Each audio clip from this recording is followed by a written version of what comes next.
En el Plan Nacional de Desarrollo, ustedes hablan de la necesidad de modificar la matriz productiva, de dotar de mayor valor agregado a la rica producción primaria que tiene Bolivia. Quisiera si pudiera abundar sobre en qué áreas, qué sectores, qué nuevos proyectos están visualizando en este terreno y en esa medida, en ese terreno también, cómo están viendo, de qué manera están proyectando la participación de la inversión privada, nacional y foránea. Gracias.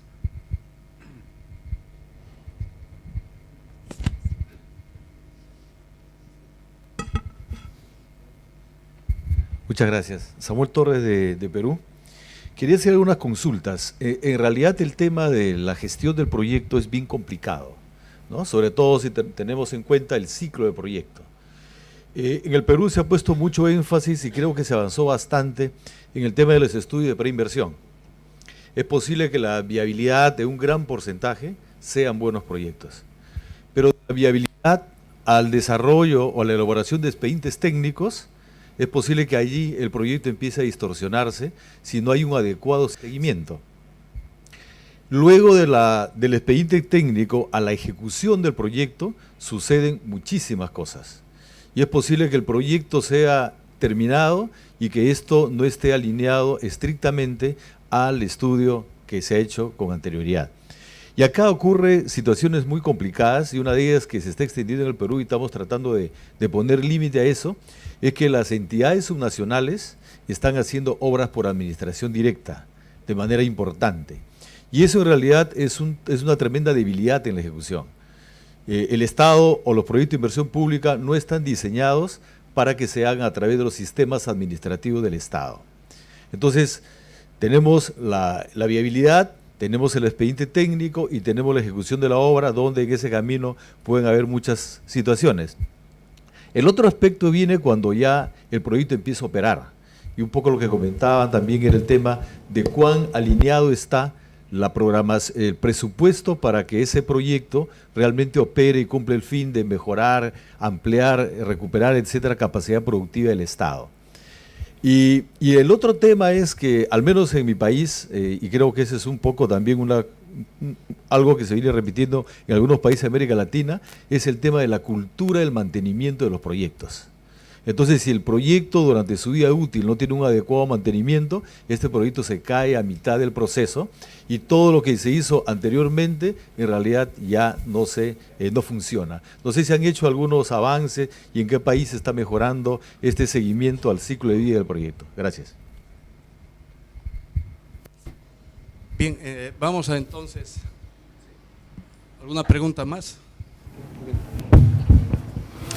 Sí, buenos días, Juan Abreu, Panamá. Tengo una pregunta para Roberto o una disertación. Quisiera que Roberto nos diera su punto de vista. Y una pregunta al doctor Harley. Roberto hablaba de que entre las cuestiones que habría que tener en cuenta de los mandamientos era lo de alinear los presupuestos de funcionamiento con los proyectos, para saber cómo un proyecto pues iba a ser sostenible en el tiempo. Me preguntaba si como factor de evaluabilidad que ahora deberíamos estar integrando dentro de lo que es el estudio de evaluación ex ante de los proyectos, tendría que estar contemplado de qué manera prever al mediano o largo plazo cuál sería ese fondo o ese presupuesto de funcionamiento que generaría el producto del nuevo proyecto, el nuevo hospital, la nueva escuela, la nueva hidroeléctrica, etc. Eso por un lado. Al doctor Harley le quería preguntar, en primer lugar, felicitaciones por lo que está haciendo Bolivia. Me parece que es un esfuerzo que deberíamos todos estar muy pendientes de estar observando, porque a mi humilde manera de ver es un camino correcto. Son cosas muy interesantes y que lo que nos ha mostrado, pero quisiera que nos hablara de cuáles han sido los grandes problemas que han confrontado, porque me imagino que meter a todo el mundo en esta dinámica en una dinámica sumamente participativa de planificación de la inversión pública. No es nada fácil.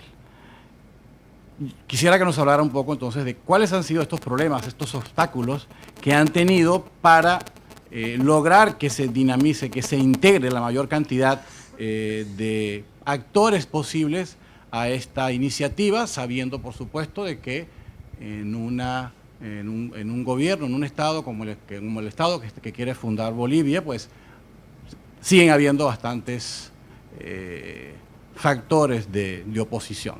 Gracias.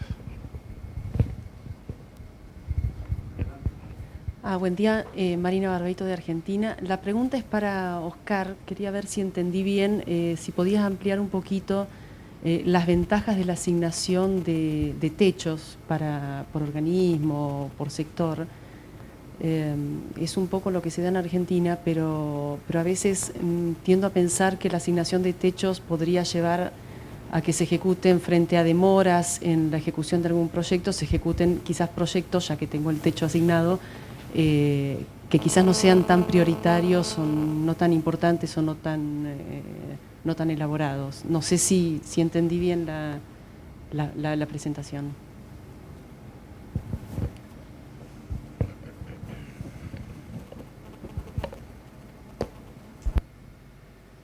Bien, para ordenarnos un poquito entonces, inicialmente le vamos a ceder la palabra a Roberto para que pueda dar respuesta al cuestionamiento, a la pregunta, a la inquietud en realidad, ¿no?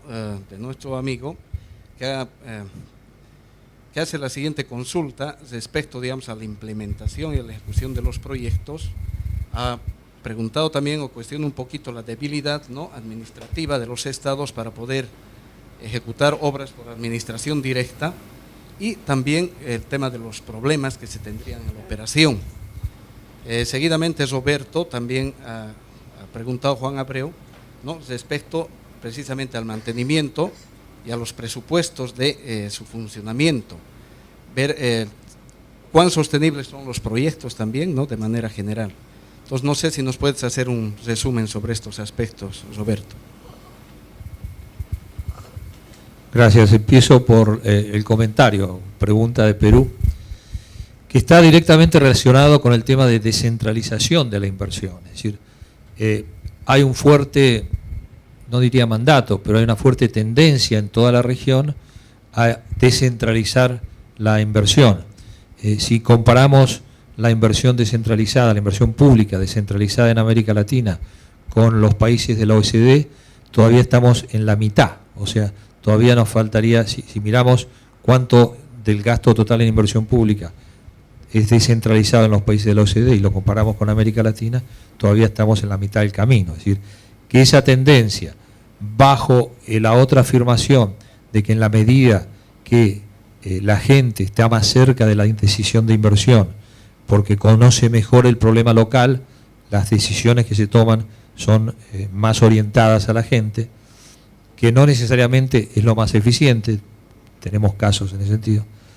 Pero entonces, ante esa tendencia a la descentralización, nos encontramos que en algunos países los entes responsables, llamémosle gobiernos subnacionales, municipales, regionales, etcétera, no cuentan con los elementos necesarios para hacer buenas inversiones. Y en el caso Perú tenemos un tema importante, que los recursos disponibles para hacer proyectos de inversión a nivel descentralizados se usan relativamente menos de los recursos disponibles, por la baja capacidad, no solo de administrar el proyecto, sino de preparar el proyecto. Entonces, ¿cuál es la solución? No hay una solución mágica para esto. El tema es, si vamos a continuar una política de descentralización de la inversión pública, primero es importante tener claro qué vamos a descentralizar de la inversión pública. Hay proyectos que por sus características difícilmente sean descentralizables. Una represa hidroeléctrica difícilmente sea un proyecto que tiene que tomar un gobierno subnacional y llevarlo adelante, difícilmente tenga capacidad financiera y técnica para hacerlo. Pero hay otros proyectos que sí se pueden descentralizar y es más eficiente. Entonces, primero la definición de roles es muy importante y en muchos países no está claro quién es el responsable de qué. Y el otro tema importante es la coordinación entre los subnacionales. Si estamos pensando en una ruta, normalmente se descentralizan los caminos rurales y las vías secundarias, pero ahí necesitamos coordinación entre los subnacionales para hacer un trabajo más eficiente y de calidad.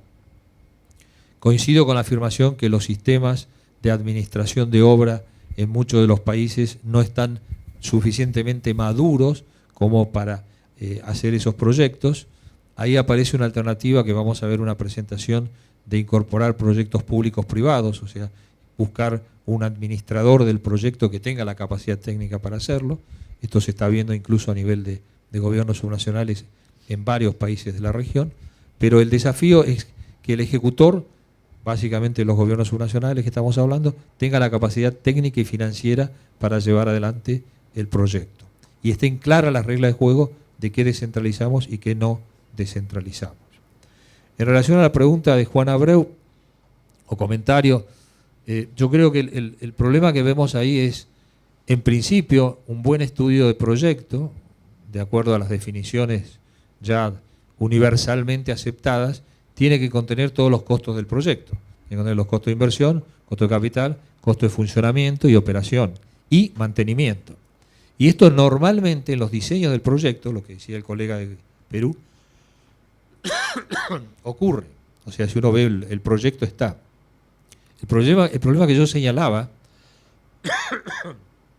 es que muchas veces, como el proyecto lo define y lo arma el sistema de inversión que está en el Ministerio de Planificación, en el presupuesto siguiente no son tomados en cuenta inmediatamente los gastos de funcionamiento del proyecto. Y el segundo problema es que si bien en el proyecto están definidos los costos de mantenimiento para los próximos 10 años, cuando vienen ajustes presupuestarios, donde se corta, es en los costos de mantenimiento. Entonces yo diría que en teoría los buenos proyectos contemplan todos esos gastos de funcionamiento y operatividad. En la práctica hay un problema de tiempos, que a veces tenemos la plata de inversión pública aprobada por el sistema de planificación, se hace el proyecto, se construye, vamos a inaugurar el proyecto y decimos, y bueno, ¿y dónde está ahora los gastos de funcionamiento? Uy, no los previmos en el presupuesto. ¿Lo podemos solucionar ya? No, lo podemos solucionar el año que viene.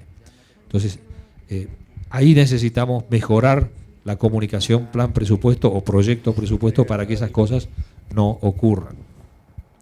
¿Se puede hacer? Sí, se puede hacer con mejorar un poquito la coordinación plan-presupuesto, y algunos países han mejorado significativamente eso. Bien, muchas gracias, Roberto. Seguidamente vamos a ceder la palabra a Óscar Lora para que pueda salvar las inquietudes de la representante de Argentina sobre su temática, ¿no?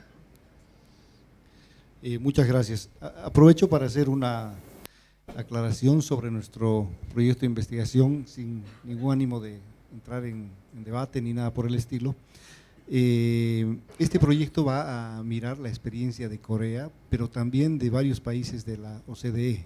Entonces vamos a poder aprender de realidades distintas en términos de marcos institucionales. En el caso de Corea, reconocemos evidentemente que el marco institucional es distinto y que el hecho que tengamos juntas en una misma área institucional el tema de la planificación estratégica y el presupuesto evidentemente puede facilitar algunos de los aspectos y encarar los desafíos de manera más sistemática. Por ejemplo, la integración de la planificación y el presupuesto, la integración de los sistemas de inversión pública con los CIAF en estos contextos institucionales va a poder ser más fácil.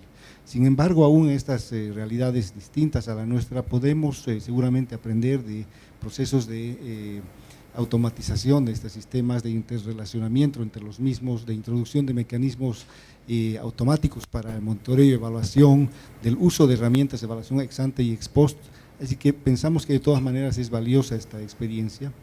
Y además, el caso de Corea es interesante porque este país, que antes era, como se llamaba, en vías de desarrollo y que ahora se considera desarrollado, ha aprendido y ha mejorado su propio sistema de inversión mirando experiencias de sistemas más desarrollados. En este sentido creemos que es pertinente mirar este país como una experiencia y como una caso que podría darnos algunas luces para mejorar y para innovar nuestros sistemas de inversiones. En el caso de la pregunta de la colega argentina, bueno, este tema de los techos viene por la preocupación de lograr coherencia macroeconómica entre los programas fiscales y los programas de inversión. Si bien, como lo ha explicado perfectamente Harley, el tema del presupuesto y la inversión son uno solo y que existe en realidad primacía del tema de planificación sobre el tema del presupuesto,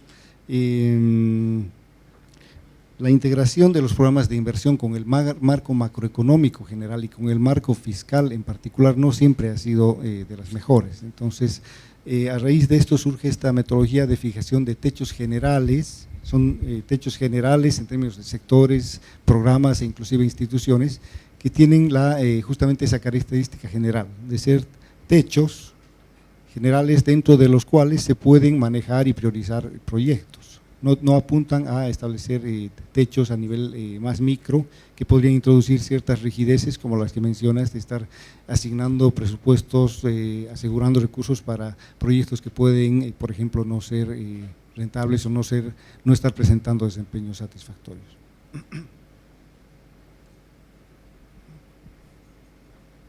Bien, vamos a ceder la palabra entonces también a nuestro viceministro para que pueda responder las inquietudes de nuestro amigo Jorge Matar del ILPES, respecto al cambio de la matriz productiva, qué proyectos importantes se están desarrollando en la misma, cómo se está cambiando, pero también hace una pregunta sobre la participación privada, si la inversión está considerando la participación privada, y también las inquietudes de nuestro amigo Juan Abreu, ¿no? Respecto a qué problemas o qué obstáculos han tenido en el tema de la planificación y la inversión pública, ¿no?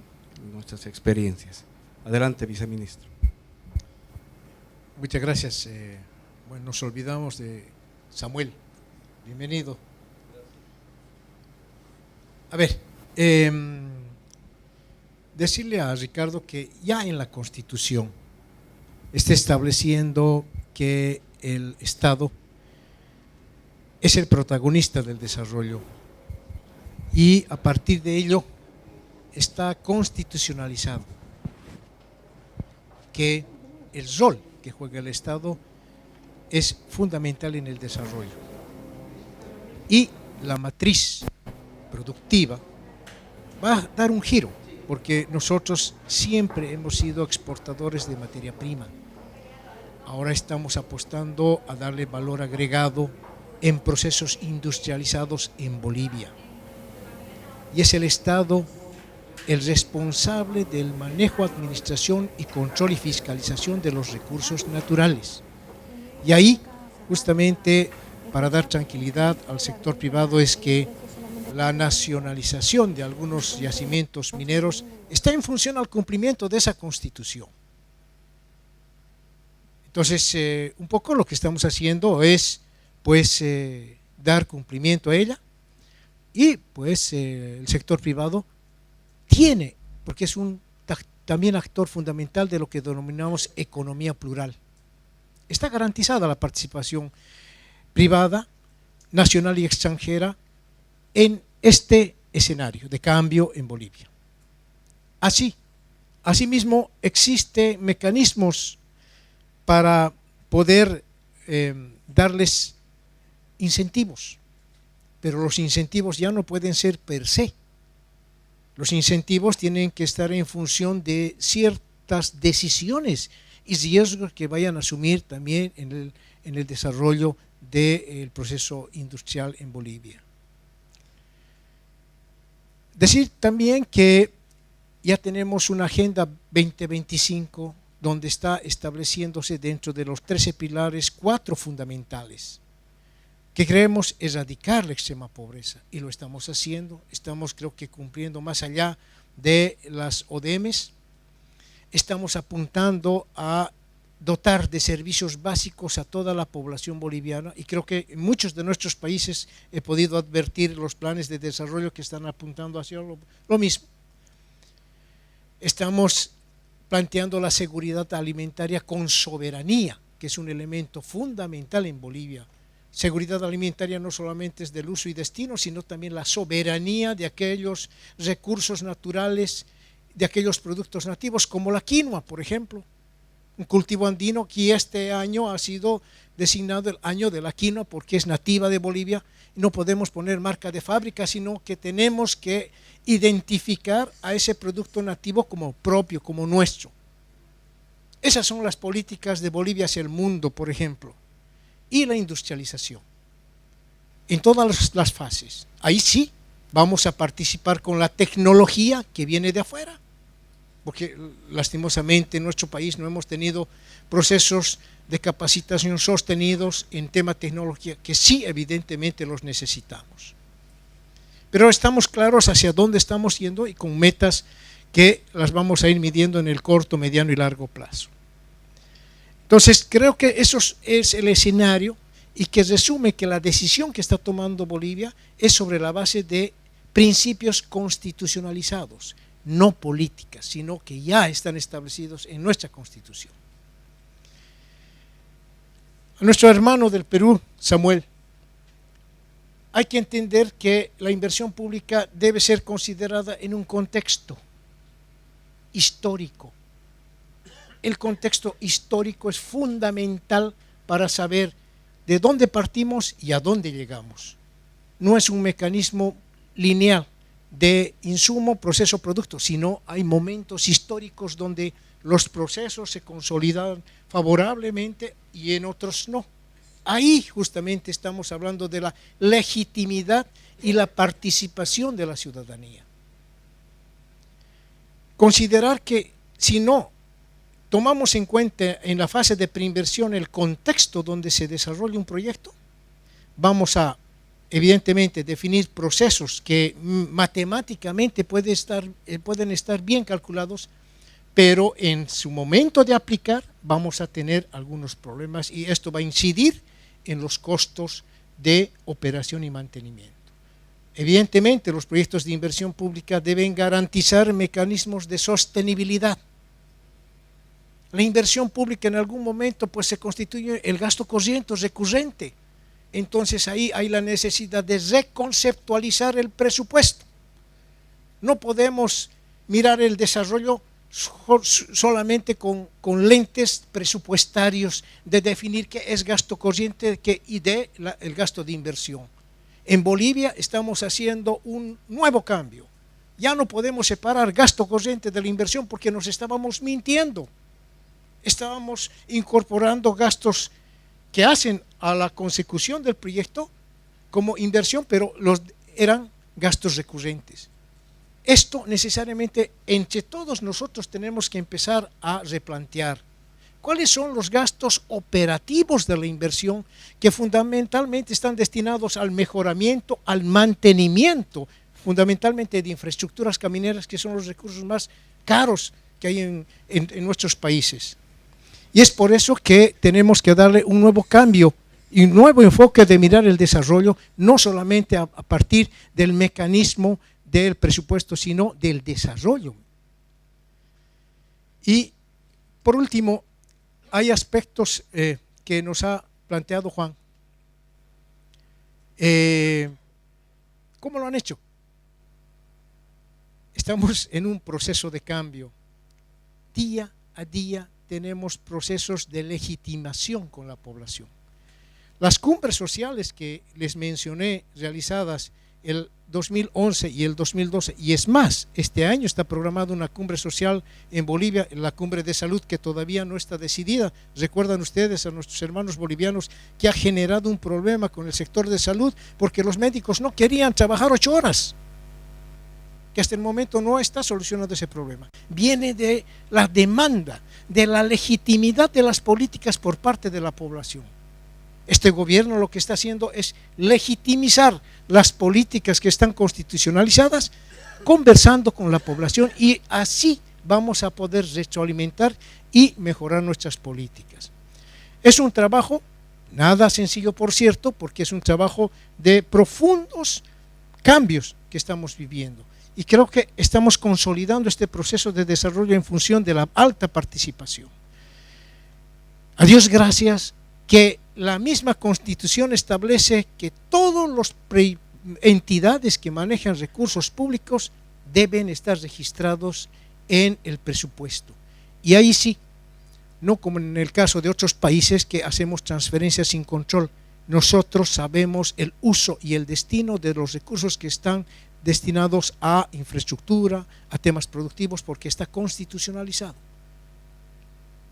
La aplicación de los sistemas nacionales lo estamos tomando pues al pie de la letra, de acuerdo a los principios de la Declaración de París, ¿no? Que inclusive eso en muchos de los casos incomoda a la cooperación internacional.